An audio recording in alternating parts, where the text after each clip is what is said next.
देखिए, बीजेपी ने जो गड्ढा खोदा था उसी गड्ढे में गिर गए।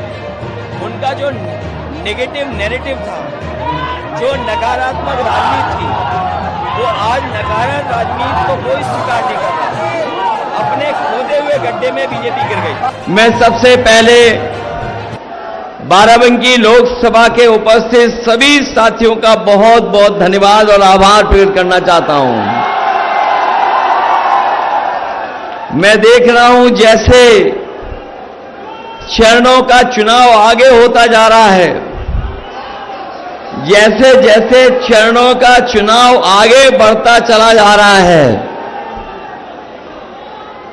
जनता की नाराजगी और गुस्सा भी भारतीय जनता पार्टी के खिलाफ बढ़ता चला जा रहा है।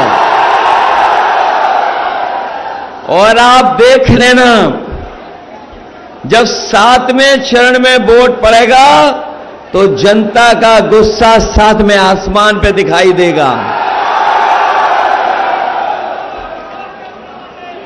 ये चुनाव 2024 का, जहां हमारे आपके भविष्य का चुनाव है, वहीं ये हमारे आपके आने वाली पीढ़ी के भविष्य का भी चुनाव है, जहां हम आप सब मिलकर के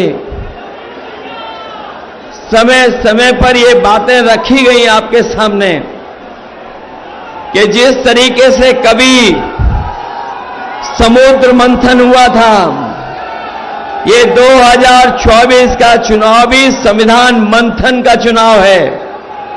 एक तरफ वो लोग हैं जो संविधान को बदलना चाहते हैं, और इधर इंडिया गठबंधन और समाजवादी पार्टी के और कांग्रेस के लोग हैं जो संविधान को बचाना चाहते हैं।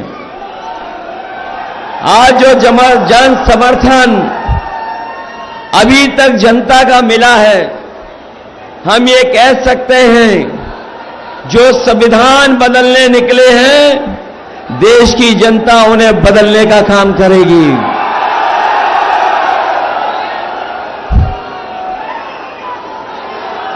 बाराबंकी का चुनाव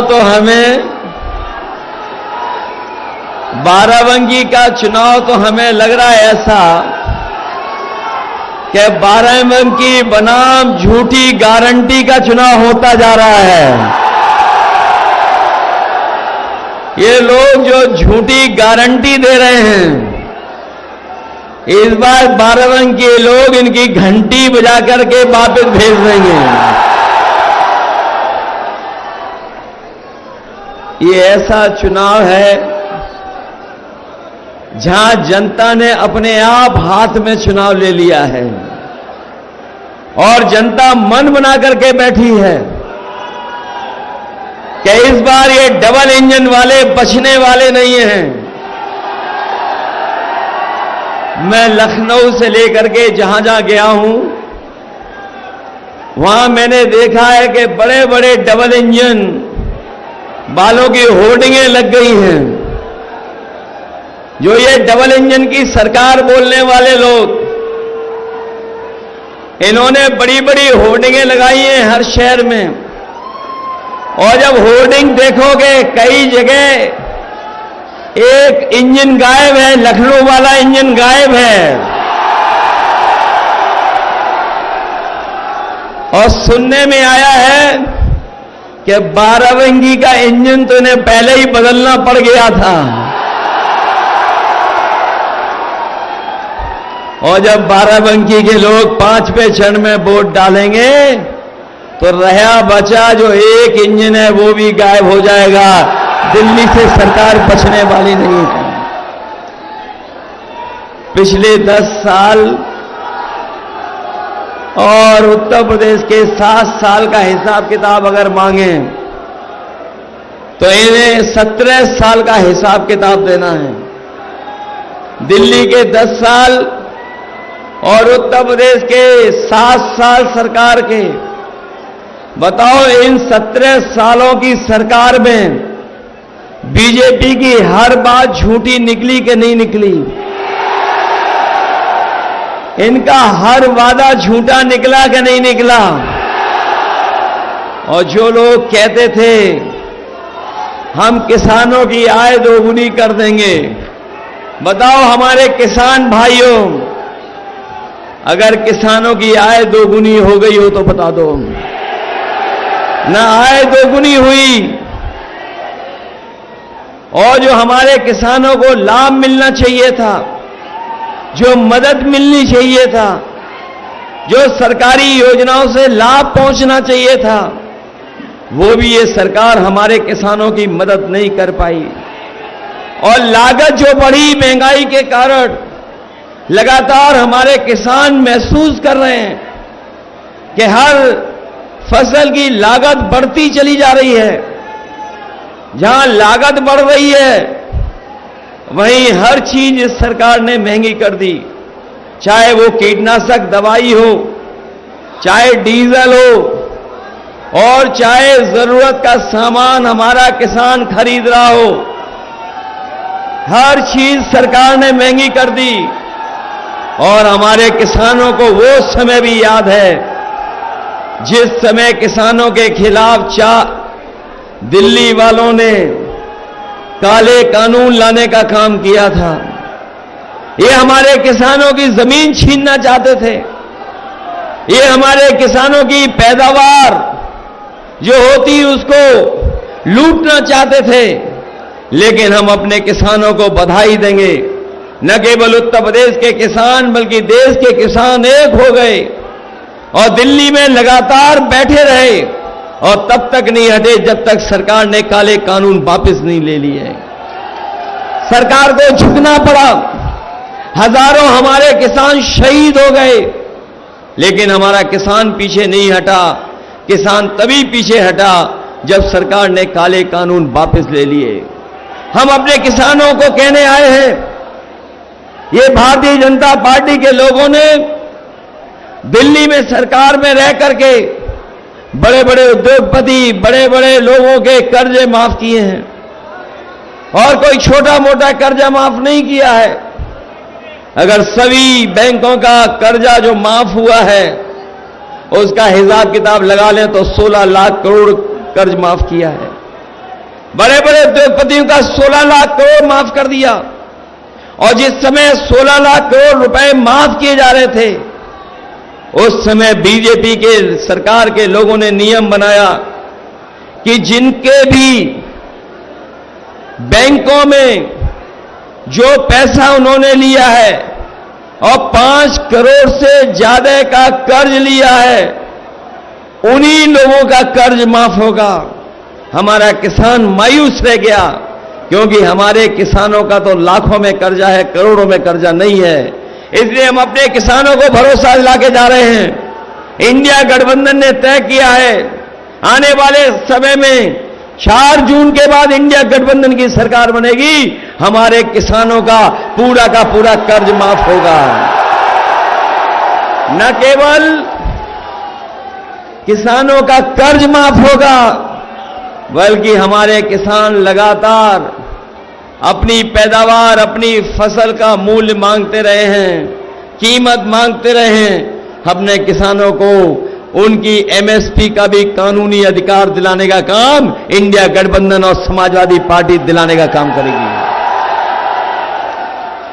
जहां हमारा किसान बर्बाद कर दिया इस सरकार ने, वहीं हमारे नौजवानों के साथ भी बहुत धोखा किया है। ये जितने नौजवान हमारे सामने तख्ती लेकर के खड़े हैं,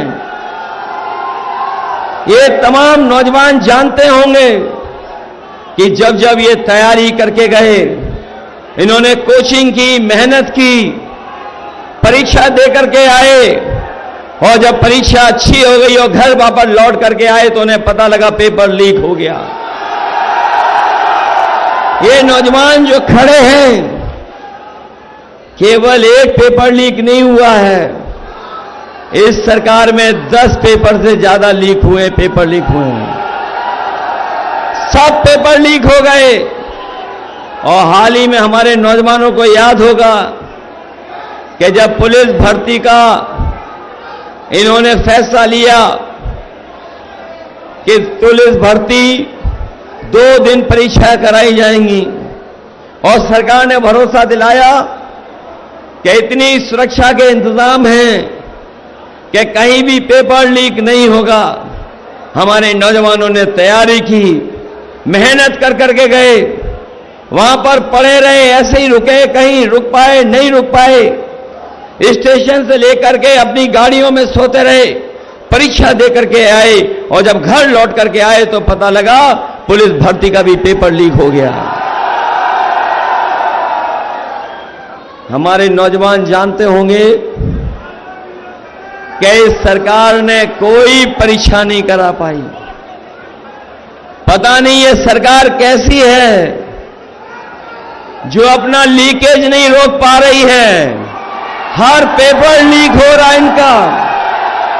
और याद रखना, मैंने कई मौकों पर वो गणित समझाया है कि अगर 60 लाख बच्चे जो परीक्षा रद्द की वजह से जिनका भविष्य अंधकार में चला गया, अगर 60 लाख बच्चे और उनके मां बाप को हम जोड़ दें तो एक परिवार से 3 लोग नाराज हैं। और अगर 60 लाख ऐसे नौजवान हैं जो परीक्षा नहीं दे पाए, जिनकी नौकरी इन्होंने छीन ली, तो पूरे उत्तर प्रदेश में अगर हम 60 लाख का गुणा 3 से कर दें तो 1 करोड़ 80 लाख होता है। और यही 1 करोड़ 80 लाख अगर हम भाग दे दें 80 लोकसभाओं से तो हर लोकसभा में 2,25,000 वोट कम होता है। बताओ, 1 करोड़ 80 लाख का अगर भाग दोगे 60 लाख से तो कितने हुए? 2,25,000। और जिस पार्टी से 2,25,000 एक लोकसभा में वोट कम होंगे तो बताओ उनकी हालत क्या होगी उस लोकसभा में। बताओ नौजवानों, इनका सफाया करने जा रहे हो कि नहीं जा रहे हो? इन्होंने केवल आपकी नौकरी के साथ खिलवाड़ नहीं की है। जरा सोचना जाकर के, आपके जीवन का 1/3 जीवन इन्होंने बर्बाद कर दिया। 1/3 जीवन। और जितने भी फैसले लिए इन्होंने, वो नौजवानों को नौकरी और रोजगार नहीं दिला पाए। यही लखनऊ, जहां पर देश के प्रधानमंत्री और बड़े बड़े लोग आए थे और बड़े बड़े निवेश के सपने दिखाए गए थे, बड़े बड़े उद्योगपति आए और कहा कि निवेश के लिए वो तैयार हैं, लाखों करोड़ रुपया जमीन पर पहुंचेगा। बताओ हमारे बाराबंकी के लोगों, आपके बगल में राजधानी में प्रधानमंत्री, राष्ट्रपति सब आए थे और लाखों करोड़ का निवेश का सपना दिखा गए। अगर बाराबंकी में कोई निवेश हुआ हो तो बता दो हमें। और न निवेश किया, जो योजनाएं समाजवादी सरकार में चल भी रही थी उन तमाम योजनाओं को इन्होंने बर्बाद कर दिया। बताओ, एम्बुलेंस बर्बाद कर दी कि नहीं कर दी? और ये 100 नंबर वाली गाड़ी जो 112 कर दी, जब से सरकार ने 100 से 112 किया, जब से 100 से 112 नंबर बढ़ा दिया, हमारे खाकी वर्दी भाइयों को भी लगा कि उन्हें भी अपना रेट बढ़ा देना चाहिए। और अगर आज फोन करते होगे तो एक से वसूली नहीं करते, दोनों पक्षों से वसूली कर लेते हैं। और हमारे नौजवान साथियों, आपको याद होगा, न केवल आपकी परीक्षाओं के पेपर लीक किए हैं, बल्कि अग्निवीर की नौकरी भी इन्होंने 4 साल की कर दी। ये 4 साल की नौकरी ऐसी है कि अगर कोई नौजवान अग्निवीर की नौकरी में गया और शहीद हो गया तो उसको शहीद का दर्जा नहीं मिलेगा, जो सुविधाएं होती हैं वो भी नहीं मिलेंगी। और याद कीजिए, नेताजी ने कभी फैसला लिया था कि अगर कोई शहीद होगा तो उसका पार्थिव शरीर अंतिम दर्शन के लिए पूरे सम्मान के साथ घर परिवार के बीच में लेके जाया जाएगा। अगर अग्निवीर होगा कोई तो उसको आखिरी समय पे भी ये सम्मान नहीं दे पा रही सरकार। हम अपने नौजवानों को कह के जा रहे हैं, जिन्होंने ये अग्निवीर व्यवस्था बनाई है, समाजवादी और इंडिया गठबंधन की सरकार बनेगी, अग्निवीर व्यवस्था हमेशा हमेशा के लिए खत्म हो जाएगी और पहले जैसी नौकरी होगी, पक्की वर्दी के साथ पक्की नौकरी होगी। ये अग्निवीर वाली आधी अधूरी नौकरी हम स्वीकार नहीं कर सकते। ये तो अभी फौज के साथ हुआ है, ये तो अभी फौज के साथ हुआ है। ये बीजेपी वाले आ गए तो हमारे खाकी वर्दी पहने हुए भाई लोगों की भी नौकरी 3 साल की कर देंगे ये लोग। इसलिए सावधान हो कि नहीं सावधान? ये तो बेचारे वो लोग हैं जिनके जबरदस्ती वैक्सीन लगा दी गई। पूछो, आपके बगल में खड़े होंगे, पूछिए जबरदस्ती वैक्सीन लगी कि नहीं लगी इनके।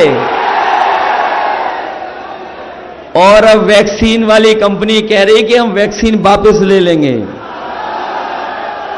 बताओ अब शरीर से कैसे वापस ले लोगे? बताओ ये हमारे आपके पीछे पड़े कि नहीं पड़े, जान के पीछे? न केवल ये हमारे आपकी जान के पीछे पड़े हैं, बल्कि ये लोग संविधान के पीछे भी पड़े हैं। इसलिए जान बचाने से लेकर के हमें आपको संविधान भी बचाना है। ये जो शिक्षक भर्ती है, इस सरकार ने कोई शिक्षक भर्ती नहीं की, और अगर शिक्षक भर्ती हो भी गई होगी तो ये हमारे 69,000 वाले शिक्षक भर्ती वाले जानते होंगे इनके साथ कितना भेदभाव हुआ है। कितने सालों से ये लड़ रहे हैं और आज भी इनको न्याय नहीं मिला है, इनको न्याय नहीं मिला आज तक। इसलिए हम अपने जहां समाजवादी सरकार में हम लोग शिक्षक भर्ती के लिए मौका देंगे, वहीं हमारे 69,000 वाले जो शिक्षक हैं जिनके साथ भेदभाव हुआ है, इनको भी न्याय दिलाने का काम समाजवादी लोग करेंगे। ये जब बीजेपी को सरकार बनानी थी तो गरीबों को ये राशन दे रहे थे, और राशन में दाल भी दे रहे थे, कभी कभी चना भी दे रहे थे, रिफाइंड तेल भी दे रहे थे, नमक भी दे रहे थे। और बताओ राशन में आजकल क्या क्या दे रहे हैं ये लोग? क्या दे रहे हैं राशन में? ये जो राशन में कोई नई चीज पौष्टिक बहुत है वो दे रहे हैं। बताओ राशन कितना घटिया दे रहे हैं आपको? बताओ घटिया राशन दे रहे हैं कि नहीं दे रहे हैं? इसलिए हम अपने गरीबों को बता के जा रहे हैं, जहां गरीबों के राशन की गुणवत्ता को बेहतर करेंगे, मात्रा भी बढ़े, और जिस तरीके से संपन्न लोग बड़े बड़े शहरों में पौष्टिक और गुणवत्ता के साथ पैकेज्ड आटा खा रहे हैं, ले रहे हैं, बाजार से खरीद रहे हैं, तो हम समाजवादियों ने तय किया है अपने गरीबों का जहां पर राशन की गुणवत्ता बेहतर करेंगे, वहीं पौष्टिक पैकेट आटा के साथ साथ डाटा भी फ्री देने का काम होगा। और डाटा इसलिए क्योंकि डाटा भी आज उतना ही जरूरी है, डाटा भी जरूरी है। तमाम कंपनियां आई थी, अगर आपको याद हो, जब उन्हें बाजार में रहना था, बाजार को कब्जा करना था, तो फ्री डाटा के साथ साथ आपको मोबाइल दे रहे थे, और आज डाटा के लिए भी पैसा लग रहा है। कोरोना के समय पर हम लोगों ने देखा कि जो संपन्न परिवार के लोग हैं, उनके परिवार के बच्चों का किसी का साल खराब नहीं हुआ, किसी का साल नहीं गया, वो ऑनलाइन पढ़ाई कर सकते थे। तमाम आज हम लोग डाटा के माध्यम से ऑनलाइन बहुत सारी जानकारी हासिल कर सकते हैं, सरकारी सुविधाएं ले सकते हैं। पेपर अगर हमें भरना है तो हम बहुत सारी चीजों को उससे कर सकते हैं। इसलिए समाजवादियों ने तय किया है कि आटा के साथ साथ डाटा भी फ्री देने का काम होगा। हमारे साथियों को याद होगा, जब समाजवादी सरकार थी तो हम लोगों ने लैपटॉप दिया था, और जिन नौजवानों के घर में होगा वो आज भी चल रहा होगा, और जब चलाते होंगे तो नेताजी और हम ही लोग दिखाई देते होंगे। इस सरकार ने लैपटॉप तो दिया नहीं, लेकिन हम लोगों ने इतनी बड़ी चीज दी थी, इन्होंने इतनी छोटी कर दी, और उसमें भी नकल कर करके फोटो डाल दी। लेकिन इतना रद्दी दिया है कि उंगली घिसते रहो, चलता ही नहीं है। बताओ घटिया दिया कि नहीं दिया? और न केवल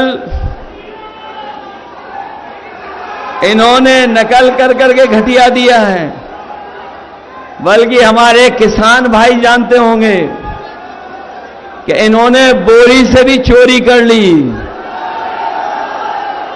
पहले बोरी से चोरी हुई 5 किलो की, और अभी बोरी से चोरी कितनी हो गई? 10 किलो की हो गई कि नहीं हो गई? और कभी कभी मैं सोचता हूं ये चोरी कहां से सीखी है। जिन लोगों ने बाजार में पार्ले जी का बिस्किट का पैकेट पहले लिया होगा वो जानते होंगे चोरी कहां से सीखी है। याद कीजिए, पार्ले जी का बिस्किट पहले इतना बड़ा आता था, और जैसे जैसे महंगाई बढ़ी और मुनाफा उन्होंने कमाया, तो बताओ पैकेट कितना हो गया? छोटा हो गया कि नहीं हो गया? कितने बिस्किट का पैकेट है आजकल? ये बीजेपी वाले आ गए तो एक बिस्किट वाला पैकेट आपको मिलेगा। और हमारे किसान जानते होंगे, जब बोरी से चोरी हुई वहीं इन्होंने जबरदस्ती, बताओ, नैनो यूरिया खरीदवा दिया कि नहीं खरीदवा दिया? नैनो यूरिया खरीदवाया कि नहीं? और सुनने में तो आ रहा है कि जिस तरीके से बीजेपी की सरकार में जो उद्योगपति भागे, उसी तरीके से नैनो यूरिया जो खाद मिली आपको, वो साइंटिस्ट भी भाग गया भारत छोड़ करके। इसलिए सावधान रहोगे बीजेपी से कि नहीं रहोगे? मैं जब यहां आया तो मैंने देखा बहुत सारे नौजवान मोटरसाइकिल से आए हैं। बताओ नौजवानों, 5 साल पहले मोटरसाइकिल की कीमत क्या थी? 10 साल पहले क्या थी? और आज मोटरसाइकिल कितने की मिल रही है? और डीजल पेट्रोल कितना हो गया महंगा? 10 साल पहले जो आप दवाई लेते थे पैरासीटामोल 500 ग्राम की, उसमें बुखार ठीक हो जाता था। और आज बताओ डोलो कितने की है? डोलो गोली 650 में भी बुखार ठीक नहीं हो रहा। बताओ दवाइयां महंगाई हो गई कि नहीं हो गई? इसलिए बीजेपी को इस बार सबक सिखाओगे कि नहीं सिखाओगे? और ये केवल हमारे आपके भविष्य का चुनाव नहीं है, ये संविधान बचाने का भी चुनाव है। ये संविधान वो जो बाबा साहब भीमराव अम्बेडकर जी ने हम लोगों को दिया, और यही संविधान हमें अधिकार दिलाता है, यही संविधान हमें न्याय दिलाता है। और याद रखना गरीबों और हमारे बहुजन समाज के लोगों, यही संविधान जो बाबा साहब भीमराव अम्बेडकर जी ने दिया है, यही हमारी संजीवनी है। अगर इसी को ठेस पहुंचाने का काम करेंगे तो हम सब मिलकर के इन भारतीय जनता पार्टी के लोगों का सफाया करने का काम करेंगे। इसलिए सावधान रहोगे कि नहीं रहोगे? और हम अपने बहुजन समाज के लोगों से भी कहेंगे, इधर राजनीति में आपने देखा होगा बीजेपी और बीएसपी ने अंदर ही अंदर हाथ मिला लिया है। बताओ मिला लिया कि नहीं मिला लिया? इसलिए तमाम वो लोग जो संविधान को बचाना चाहते हैं आए और सब हमारे नौजवान प्रत्याशी तरुण इन पुनिया जी को जिताने का काम करें। बताओ इन्हें जिताओगे? इनका चुनाव चिन्ह तो याद रहेगा, साइकिल नहीं है इनका। साइकिल वालों भी पंजा दबाओगे कि नहीं दबाओगे? ये तो बाराबंकी से मुझे लगता है न केवल जीत होने जा रही है, न केवल जीत होने जा रही है, जो जानकारी मिल रही है वो बता रहे हैं कि रिकॉर्ड मतों से जीतने जा रहे हैं। ये बाराबंकी वो धरती है जो हमारी गंगा जमुनी तहजीब को आगे बढ़ाने का काम करती है, हमारे भाईचारा को आगे बढ़ाती है। ये धरती वो है जो मिली जुली संस्कृति को हमेशा बढ़ाने का काम किया, और यही बाराबंकी की धरती ने न जाने कितने समाजवादी नेताओं को और ऐसे तमाम महान नेताओं को जन्म दिया जो आज हमारे बीच नहीं हैं, लेकिन हम उन्हीं के रास्ते पर आज भी चल रहे हैं। चाहे वो हमारे राम सेवक यादव जी हों, बेनी प्रसाद वर्मा जी रहे हों, अनंतराम जायसवाल जी रहे हों, और चाहे कांग्रेस के बहुत पुराने नेता जिन्होंने समाज को आगे बढ़ाने के लिए अपना पूरा जीवन लगा दिया, हम उनको याद करते हुए आप सबसे अपील करके जा रहा हूं कि ये 5वें चरण का चुनाव है। 4वें चरण में तो ये धराशायी हो ही जाएंगे, लेकिन 5वें, 6वें, 7वें में इन भारतीय जनता पार्टी के लोगों को आप सबक सिखाने का काम करना। और मेरा नौजवान सही कह रहा है कि बाय बाय बीजेपी वालों। बताओ इनका डबल इंजन फेल है कि नहीं है? जो यहां इंजन इन्होंने भेजा था वो बदलना पड़ा कि नहीं बदलना पड़ा? उन्होंने खुद बदला कि नहीं बदला? तो इसलिए हमारे तरुण पुनिया जी को ऐतिहासिक वोटों से जिताने का काम करना। आप सबका बहुत बहुत